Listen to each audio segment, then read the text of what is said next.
And you touched on one thing there too. Is there any evidence to suggest that the risk of transmission of viruses is higher, even in the outdoors, in the winter and cold air? Does it transmit easier? So there's lab studies. And again, we've talked about how lab studies don't necessarily translate into the real world. But the lab study evidence is very clear. It says that the colder the temperature, the longer the virus survives. So when you exhale virus, it starts to die right away. It's not really alive. It can't mend itself or protect itself. It really starts to die right away. And the rate of death is given by the temperature. So in a nice, hot, sunny day, that virus is dying fast. In cold weather, it doesn't.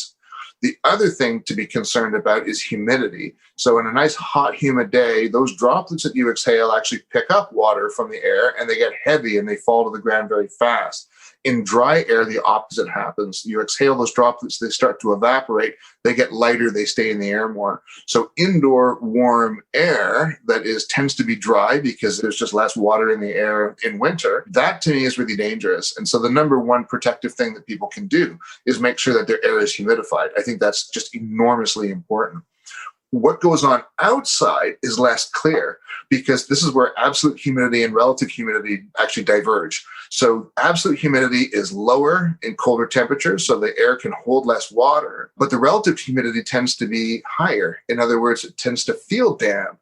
And how the virus deals with that, you know what, we don't know. And lab studies are not actually going to be able to inform that. It kind of retreats to the idea that if you're outside and there's a bit of a breeze, that's protective, regardless of temperature and humidity. But be more concerned in cold weather because that virus isn't dying nearly as fast.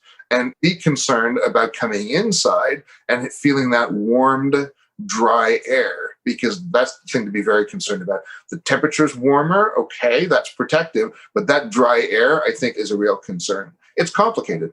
Dr. Furness, a big thank you again for helping make sense of this. My pleasure. Thank you. And that is Dr. Colin Furness, epidemiologist at the Dalla Lana School of Public Health at the University of Toronto.